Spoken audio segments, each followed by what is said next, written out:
We are live.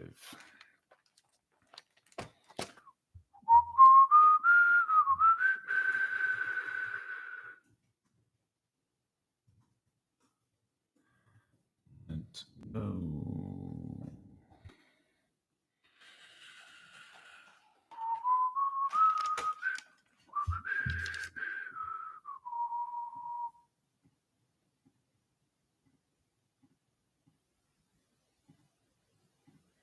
All right. Make sure we're ready to go here.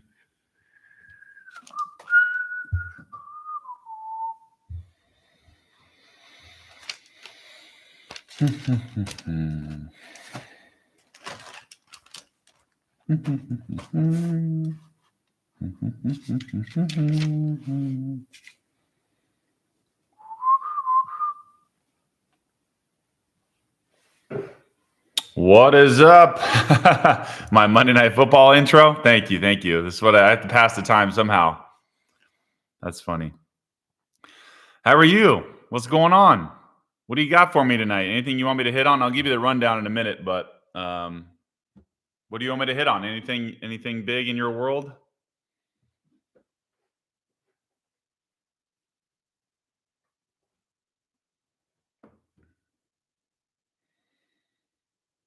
Just going to give people a couple minutes to get in here. 6 a.m. I don't have a 6 a.m. show. I only do Tuesday nights, 7:30 Pacific time.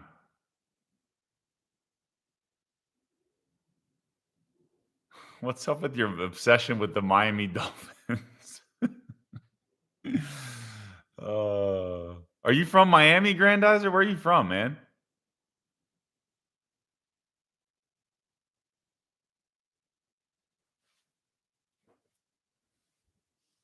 I don't do, it's not Thursday morning. I drop my podcast every Thursday morning. So I don't do a morning show, but my podcast comes out every Thursday morning. So you can listen to that. The Dolphins are your team. Got it. Yeah, Thursday mornings is my podcast.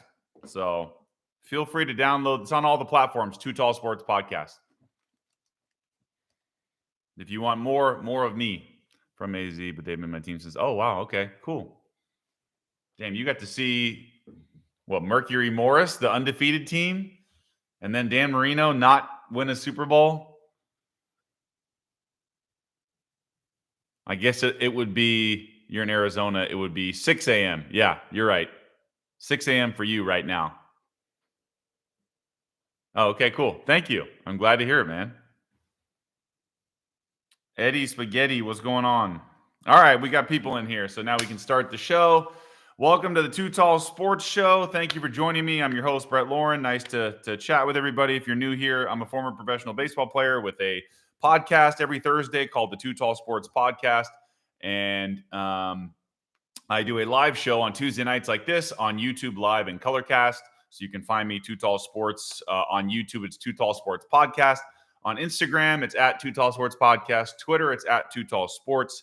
So you can check the links there. I do videos and kind of some fun opinionated takes and whatnot. So, last week I did a big video on Doc Rivers. So any NBA fans out there, I did a big video on Doc Rivers being the most overrated coach in NBA history, in at least the last 25 years. So if you guys want to hit that, I can get there. Let me give you the rundown. I will have a podcast this Thursday, 5 a.m. Pacific. I'll release it with a girl named Sarah Lepe. She's a former volleyball player at Cal State Fullerton, and now she's a principal, and then she's now transitioning to help athletes post sports career. So, but anyways, I'll give you the rundown. Lots of Super Bowl reaction. I know it's Tuesday after the Super Bowl, but I'm still going to give my reaction. I haven't had the chance to go through it yet. I've heard all the talk, everything, just give my opinion. So I'll go through that. Also, the future of what I think is going to be for the Rams and the Bengals, where I see both of those teams going, especially next year and in the short term and maybe long term, kind of see where each of those teams fit in the grand scheme of the NFL. I will definitely hit some NBA trades. We didn't get a chance to talk about Harden and Simmons last week because that happened after the show. So I want to talk a little bit about Harden and Simmons, the trade with Brooklyn and Philly. I will get to some MLB lockout stuff, possibly. Maybe some issues going on with them. The universal DH, I'll try to hit that. And also, let's see, minor leaguers' jobs being cut potentially. I might get there. I also want to talk about, is Matthew Stafford a Hall of Famer? I've heard both sides of this. I have strong opinions on this right now. So I will give you where I stand today. It could change, but I'll give you where I stand on him today. And also the Boston Celtics are the hottest team in basketball. So I might get to that as well. Just depends on time-wise. But yeah, so let's start the show. Let me start with the Super Bowl. Great. I mean, it was an okay game, if we're being real. But it was still fun. It was entertaining, especially the end. The refs kind of let them play in the beginning of the game. Some penalties were not called. I know people are upset about that. But if you're a Bengals fan, can you really be that upset? I know there was the bogus one on Logan Wilson, I believe, who was barely holding on to Cooper Kupp. That was kind of ticky-tack. But what about the play where T. Higgins was running down the sideline and ripped Jalen Ramsey's face mask, which turned his head, and that ended up being a 75-yard touchdown? You're telling me that's not offensive pass interference? So I don't think the Bengals should complain. They had the lead with, a minute and a half to go. You couldn't really generate any offense. Burrow didn't really do that much. I got the numbers I'll get to in a second, but Rams win 23-20. I actually, if you were listening to me last week, and Grandizer, you might be able to confirm this, I did say it would hit the under, and I believe the score I said was 23-20, not to toot my own horn too much, but I said the Rams would win, the Bengals would probably cover. Don't quote me, but I said the under would hit. So I think 23-20 might have been my score if I floated it out there. I don't know, but I definitely thought the under would hit. It was kind of a defensive battle, and the offenses were clunky. Neither team could really run the ball. I mean, Joe Mixon looked good, but the Rams, I think Cam Akers had 21 yards rushing. So I'll pull up the numbers. He led the team with 21 yards rushing for the Rams. Mixon had 72 yards rushing. Receiving-wise, Cooper Kupp had 8 catches, 92 yards, 2 touchdowns. Hell of a game. Cooper Kupp ended up being the MVP. Too Tall has receipts. There you go. Exactly. They said no penalty because the refs didn't catch it. I mean, yeah. There's a bunch of plays that could be called. You can call holding on every single play on the offensive line if you really, really wanted to. So I think they did a good job of letting them play. Obviously, there were some PI calls at the end of the game, but if you're mauling the receivers, if I'm Cincinnati and the offense I'm playing against is on the 1 or 5 yard line, I'm not letting you score a touchdown. I'll take the penalty. You're not getting any closer. So I'm not letting the touchdown happen. Obviously, Cooper Kupp and Matthew Stafford have a great connection there, and they ended up getting that fade in the corner for the game-winning touchdown. So I don't think Cincinnati has anyone to blame but themselves. They couldn't really get rolling. I know T. Higgins had a great game, 4 catches, 100 yards. A lot of it was on that one big play on Ramsey, who Jalen Ramsey was getting torched, by the way. I don't know if you guys were noticing that, but he was getting torched all night by those Cincinnati receivers. I know they're fast and quick, but they did kind of hold Jamar Chase under wraps. I think he had 89 yards receiving, so not totally, but he didn't go crazy. But Higgins had 2 touchdowns. Mixon had 72 yards rushing. Burrow was 22 of 33, 1 touchdown, 263 yards passing. Just pedestrian. And that's kind of what he's been. He wills his teams to win, but he's not going to overwhelm you with stats and stuff like that. But they were in it, man. And that, Evan McPherson, the kicker, Money McPherson, they get him on the field, man. It could have been a different game. But Stafford, he threw 2 interceptions. One of them was his fault. One of them was not. But honestly, he was 26 of 40. It was pretty good. Like, Stafford was pretty good. 3 touchdowns, 283, got sacked twice. He was sailing balls. He was missing receivers. He had a couple great throws, especially that no-look throw. That was awesome that he had to cup over the middle. But Stafford was Stafford. He kind of went Detroit Stafford on us a little bit, and I'll talk about what he means now in Detroit terms, whether he's a Hall of Famer or not. But I don't understand how the Cincinnati Bengals just did not double Cooper Kupp, and especially after OBJ gets hurt, he scores a touchdown, then he gets hurt. How are you not doubling, or at least putting more attention on Cooper Kupp? That's who Matthew Stafford trusts. They're in the Breakfast Club. They go to breakfast every day together. This is his guy. And still, Cooper Kupp gets the I hate to say it, maybe the white boy receiver disrespect. I don't know. But he went off again. So typical Cooper Kupp, got the MVP, Offensive Player of the Year this year, had the Triple Crown in receiving. I think all the stuff that Cooper Kupp did this year in one season, Jerry Rice had accomplished all of that, but at different points in his career. That's how amazing this season was for Cooper Kupp. Super Bowl MVP, Offensive Player of the Year, and you get the Triple Crown in receiving, yards, touchdowns, and receptions, I believe. Crazy. Absolutely insane year for Cooper Kupp. And, man, happy for him. And, Sean McVay as well. Sean McVay, if they would have lost this game, you're at home in the Super Bowl. You knock at the door again. You made the big swing to get Stafford. You get rid of Goff because you don't believe he can get you there. Congrats to the Detroit Rams via Stafford. Exactly. This would have been a terrible look for Sean McVay. You finally get there. Your front office goes all in on getting Von Miller, OBJ, a couple of years ago, Jalen Ramsey. You bring back Eric Weddle. You accumulate this all-star team, so to speak. You get, like I said, OBJ. You do all these moves, and if they didn't win, that would be a bad look for McVay. And a lot of people, the NFL people, I didn't play organized football, but the NFL people are saying Matthew Stafford bailed out McVay. He had a couple bad decision calls, a couple bad play calls, whatever it was, but that would have been a terrible look for McVay. And I don't know, he would have been able to handle it because this team obviously made it to the Super Bowl, but he's 36 years old now, and he even floated the idea of retirement, which I don't understand. What do you get at 36? You're going to go to the booth already? He's got a lot of football left to coach. He's a brilliant young mind. All of his assistants, most of them end up doing pretty well. Look at Brandon Staley. He's got his own gig with the Chargers. Zach Taylor with the Bengals getting him to the Super Bowl. You look at LaFleur. You look at he was part of that Shanahan staff. Mike McDaniel was part of, all these guys were part of that old school Washington Redskins 2013 staff, which is pretty insane. But the McVay coaching tree, pretty good so far. So props to McVay and getting it done there. And Les Snead, the GM, for making all those moves. Pretty impressive. Aaron Donald, you could argue on the defensive side, could have been the MVP of the Super Bowl. That guy was unblockable. I don't care. I mean, Cincinnati's offensive line, they gave up 7 sacks, okay? Burrow was running for his life. His knee got hurt and he stayed in because it's a Super Bowl. So he tried to tough it out. But when you get sacked 7 times and Aaron Donald is constantly in your face, it's hard to make plays. And even you look at the last play of the game, P. Ryan came out of the backfield and there was, Burrow tried to flip it. He was getting tossed around by Aaron Donald, but you couldn't do anything. You couldn't do anything. So props to Aaron Donald. That guy was everywhere in that game. Definitely easily could have been the Super Bowl MVP. So the Rams just had all the right pieces, right? And let's be real. Let's go back through this playoffs real quick for the Rams. You get an Arizona team that's folding at the end of the year at home. You go to Tampa Bay, no Chris Godwin. Antonio Brown leaves the game before, so you don't have to deal with him. And you turn the ball over 4 times in Tampa Bay, and Brady can't beat you guys, and you lose. How often is Tom Brady going to get 4 turnovers in his favor and lose? Totally the Rams had everything going there.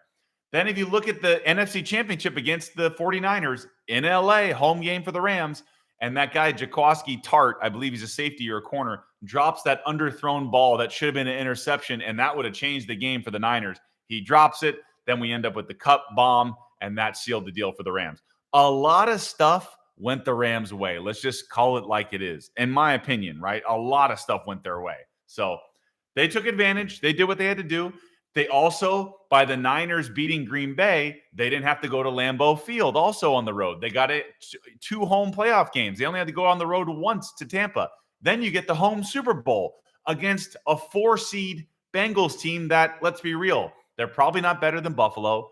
And in reality, they're not better than Kansas City. Kansas City just got greedy at the end of that first half and totally shit the bed, for lack of a better term. So everything went right for Cincinnati. Everything went right for the Rams. And we got a pretty good Super Bowl out of it. So can't say too much bad about it. But yeah, it was a solid, okay game. Not great in the first half, but the finish was exciting for sure. So I do want to talk about Matthew Stafford, though. Let's move on to that.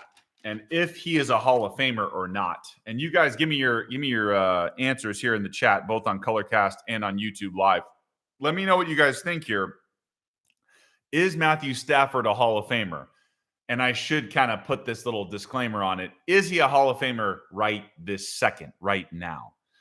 My answer, no. And Richard Sherman went off and went in on Matthew Stafford's case to be a Hall of Famer, not on him personally, but his case. He spent 13 years in Detroit. Yes, that held him back. Yes, that was a deterring factor in his career. He put up a ton of numbers. They were probably behind in a lot of games. And he had Calvin Johnson, aka Megatron, to throw to for the entire time, pretty much, that he was there, except for the last couple of years.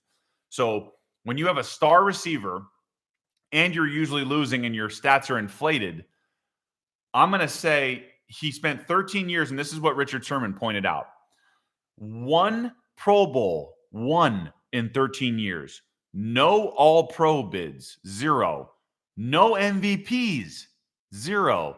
And obviously no Super Bowl appearances. Before this season, Stafford was 0-3 in his playoff career, okay? Not exactly lighting the world on fire with accolades. I know he's going to hit 50,000 passing yards next year and passing touchdowns. His numbers will overwhelm you by the time he's done.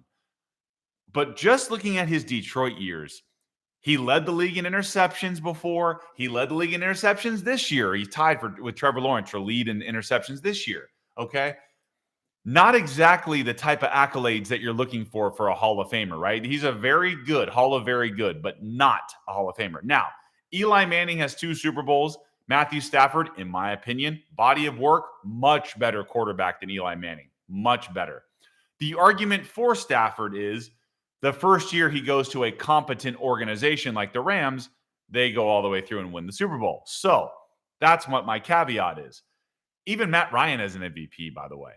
Matthew Stafford, has he ever been the best quarterback in the league? I would argue no. He never has. Think about it. He's never been better than Brady, never been better than Rodgers. Is he in the Mahomes, Josh Allen? You could argue he's, maybe better than Joe Burrow. Is he in that class? Where does he rank among the Daks and the Kirk Cousins of the world that are putting up big numbers as well? The Matt Ryans, the Big Bens, the Peyton Mannings, Drew Brees. He's never been better than any of those guys. Now, maybe he is, and we just didn't know it. I don't know. But as of this second, he's not a Hall of Famer.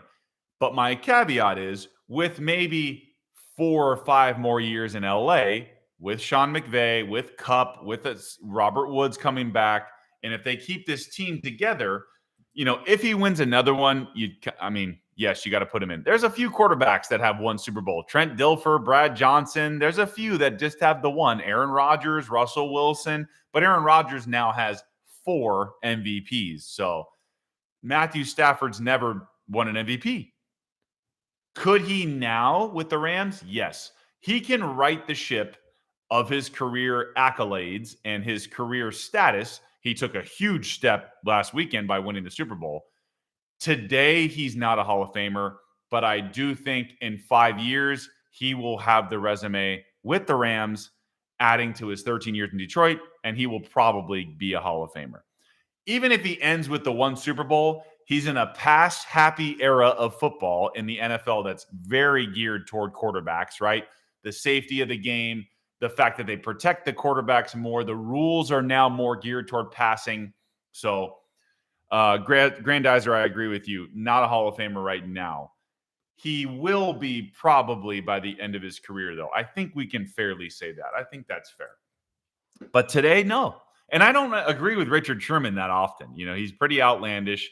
I didn't like him. I grew up a Niner fan. I didn't like him when he was in Seattle. I thought he was a great player, but just very obnoxious. But he's a smart guy. He loves to tell you he went to Stanford. Kudos to him for that. But in this instance, I agree with Richard Sherman. It's not like baseball where there's these 500 homers, 2,000 or 3,000 strikeouts for pitchers, 300 wins. There's these benchmarks, the saves marks that some of these closers have. A lifetime 300-plus hitter. In football, we don't have those numbers really. It's more about Super Bowls and big-time win playoff record. It's more about wins than stats. But now, with the analytics era and the pass-happy era, I think stats will prevail as we get further in the next 10 years. So Stafford's going to have the numbers that are kind of like a Russell Westbrook that are going to overwhelm you by the time it's all said and done. He'll be in the top 5 passing yards. He'll probably be top 5 passing TDs. So Stafford will get in. If Eli Manning deserves it, then so does Matthew Stafford. Stafford's a much better quarterback than Eli.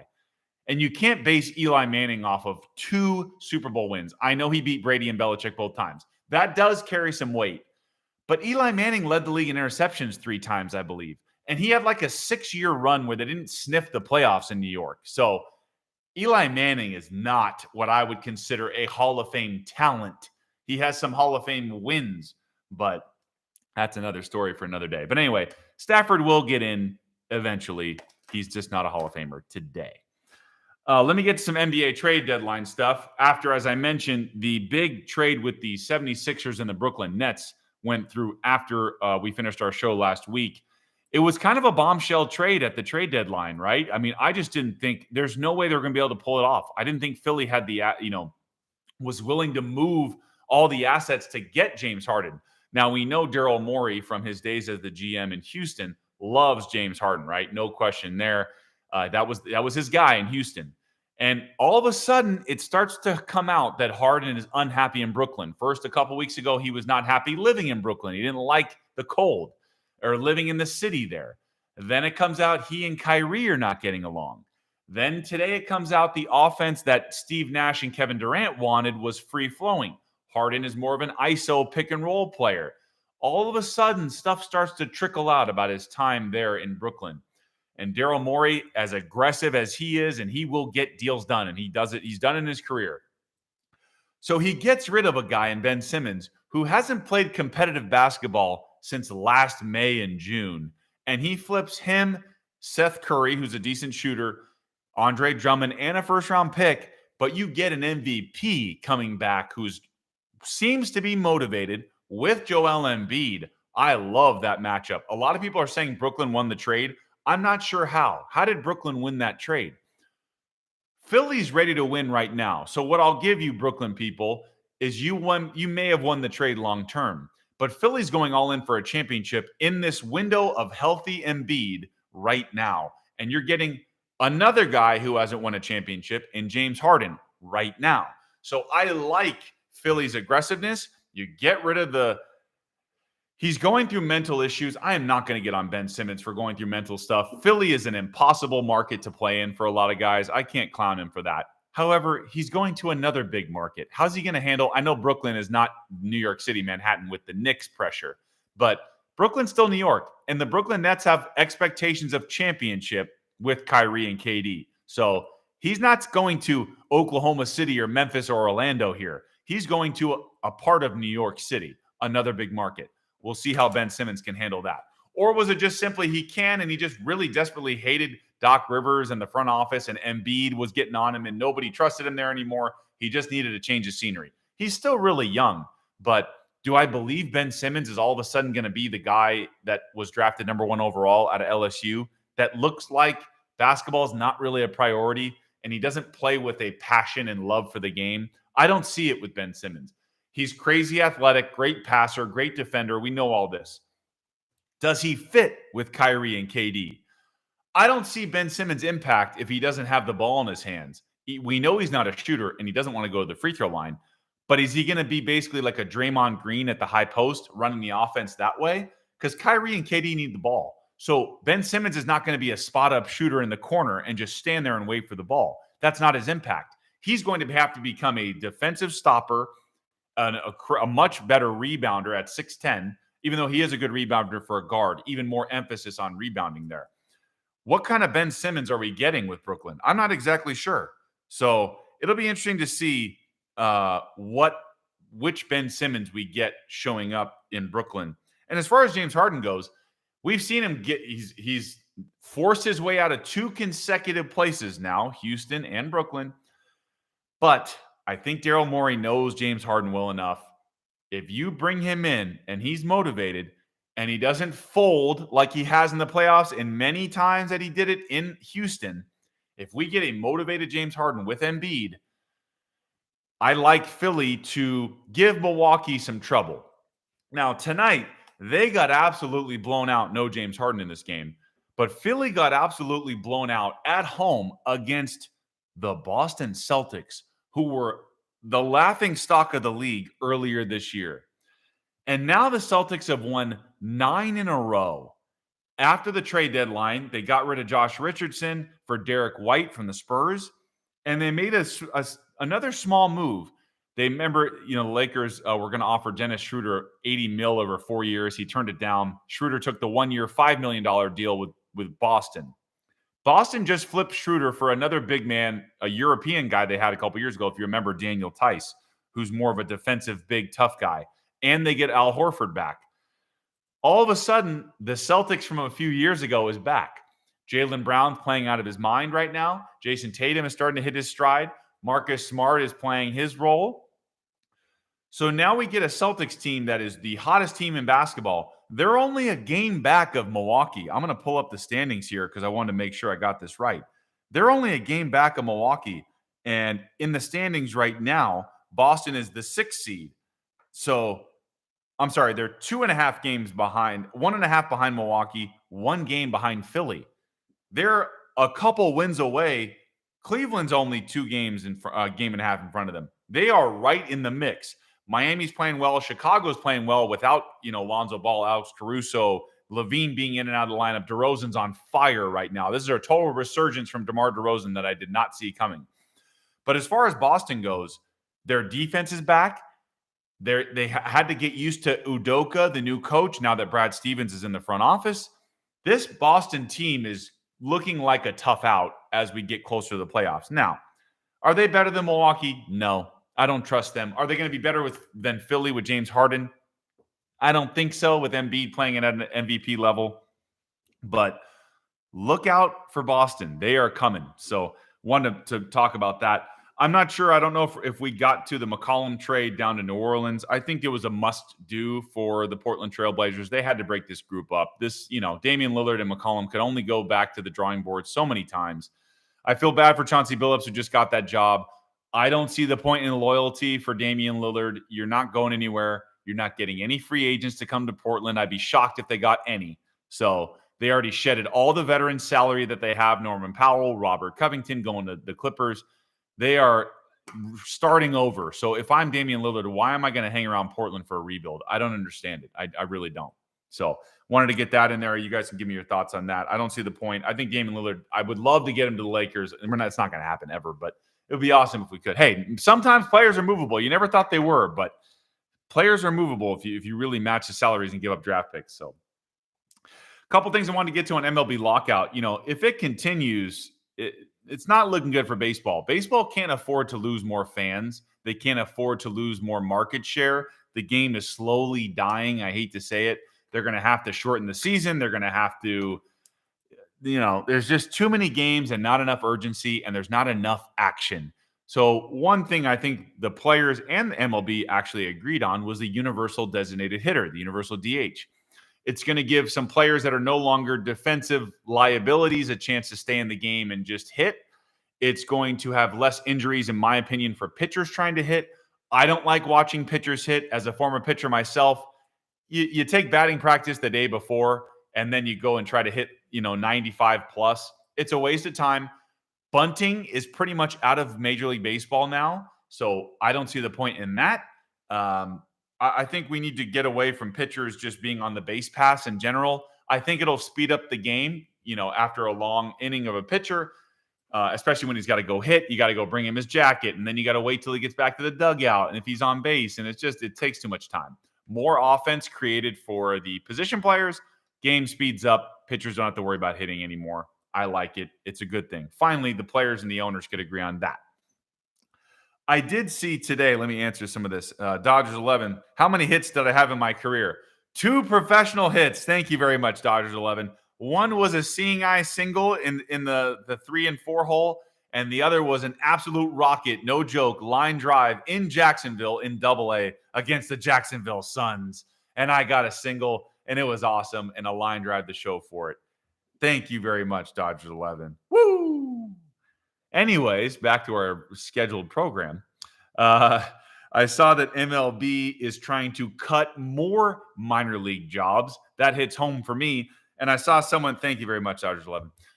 I saw someone on Twitter, and it was accurately said, baseball is the only major sport that is trying to shrink its footprint, shrink its game, have less players making it up there.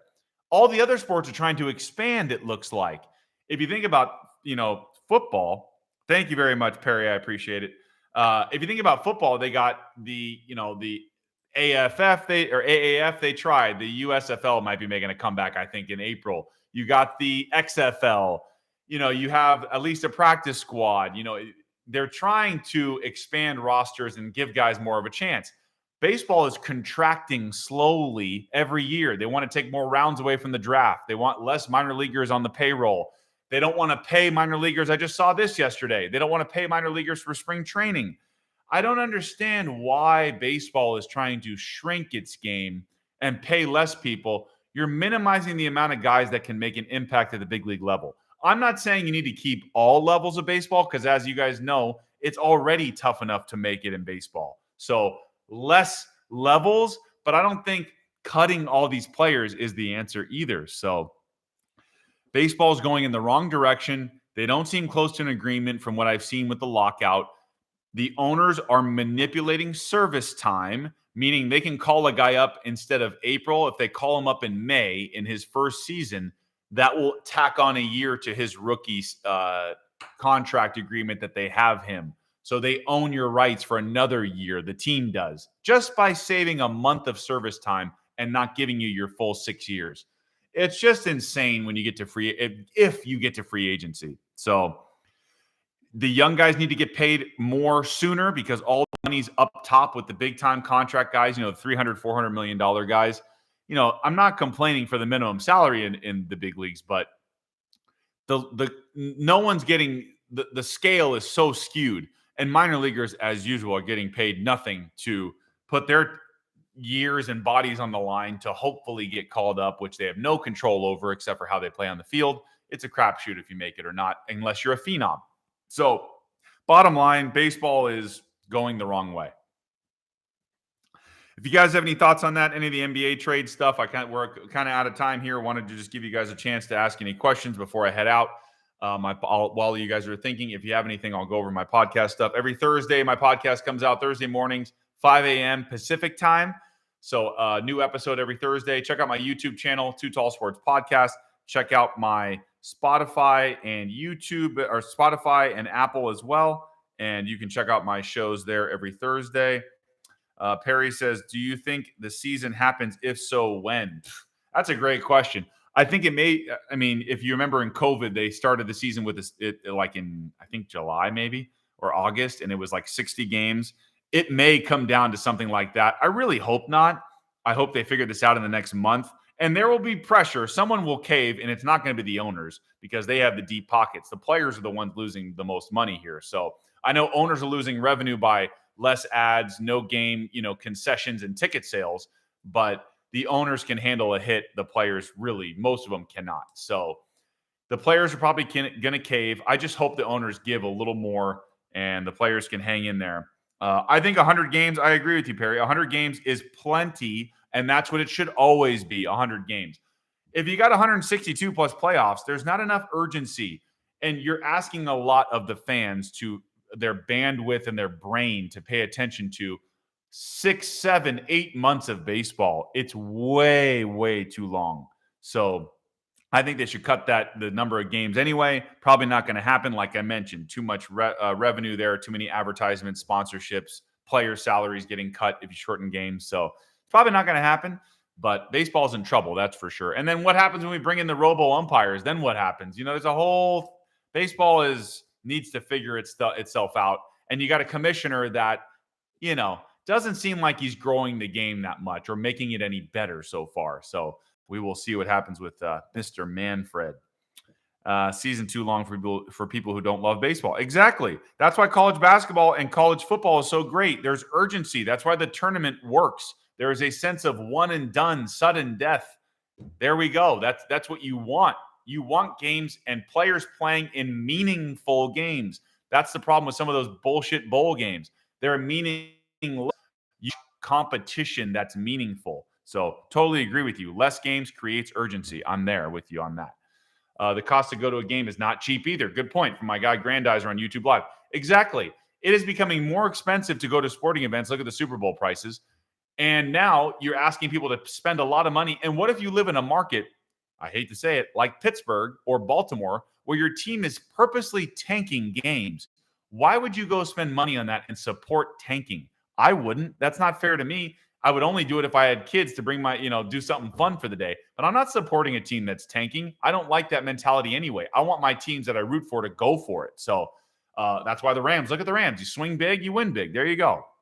Anyways, I'll get off my soapbox now. But I appreciate the questions, guys. Thanks for listening, tuning in tonight on my Too Tall Sports show.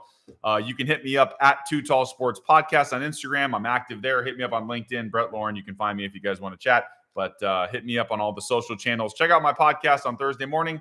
And I hope you guys have a great week. And I will see you next week. Thanks again for joining. Have a good night. Talk to you soon.